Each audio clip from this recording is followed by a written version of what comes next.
Mikhual and thing sup na hey Saitual General Conference kalte Mikhual and sem nak kama boin hi February ni som hi paruk sang ni som hi paruk ni ta a GP không quỷ liền đông in kia số mấy đi hey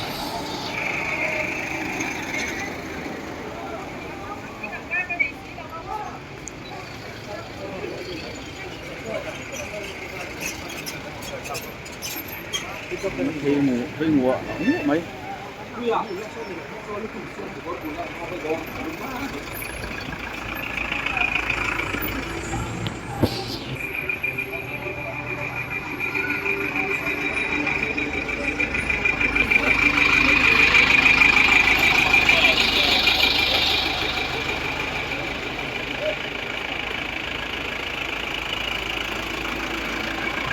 chúng ta té mual cheng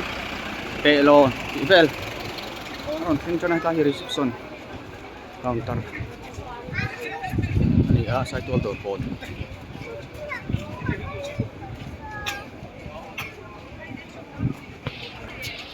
lir the tlan dan hi so tamatang son surai so pandalan ni so tilai zon salam pam ding lam pam keng so kilak so pandalan to a te chuan lir thei hi solamatang atir tan phei so tan tlang vek ngai to a pen thei to lo ania ta hian two wheeler tan thak thei thunga so ti jong son phei char ngai to ni lir thei tan reng reng chu so ta kona PWD kona wal ngai to ni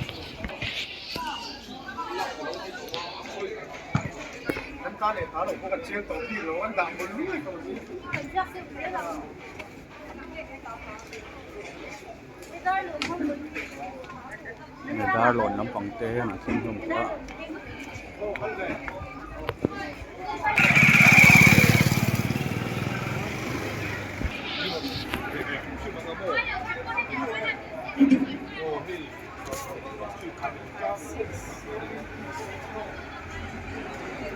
Nili veng chuan so lai sot pakhat zema bok kanan zema bok pon veng zok ani an thing boka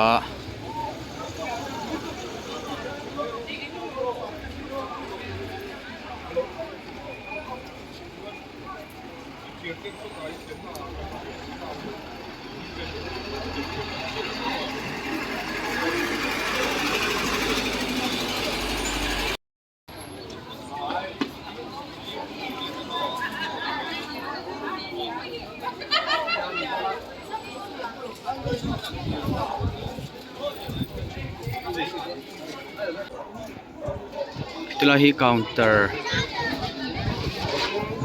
fee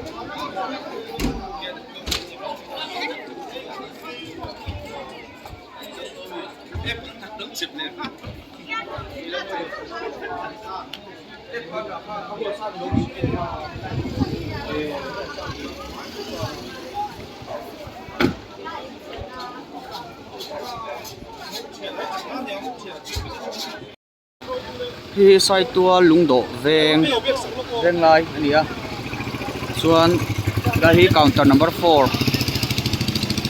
ani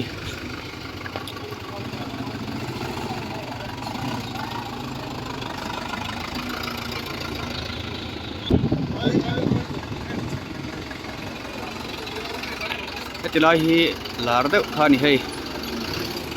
ocean pol ram om lovin hian Saitual chuan hun mang chho me kani counter number 4 lama po thaniam to khop mai hei Saitual veng lai lungdo ani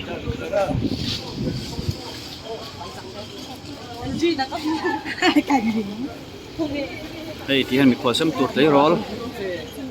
ui supa so tilai peng so side leilam panga peng so Saitual high school le college peng ani college peng te potila di ome noi lampang so ta chon pui lampang mar veng lampang pan pheina ani e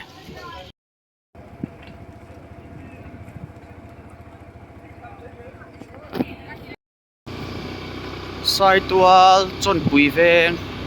he counter number 6 ani Saitual chon pui veng counter number 6 hey keng le so to mai hetama po hian Mikhual po an sem le ngal zung a rin ai takin machine kan la thole thleng chu thanem viau to ma sela kan la thol viau mai alom lamani lom ti mai la kal chun thanem viau to na a traffic lampang te por an cha fel fai te por nianga lir theite machine la thola thleng chho zelanga ma se point lai an thlen khom meu chuan le nak tuk tai te a to phengin yang chu ai ngau deuh dek toang lai PWD kon kan thlengta a hian hei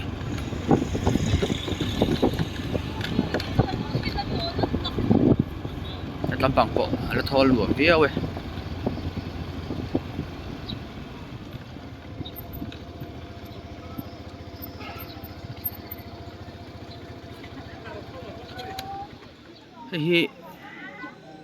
hei PWD kon ani a chuan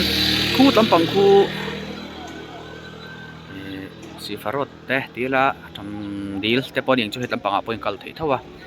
chuan khi ta Manipur road ani chu berana phul len thanglai lung ti vel te mo zong in road khani lampang po la thol luam viau mai rin a in hei Mikhual ro aron thleng neu zela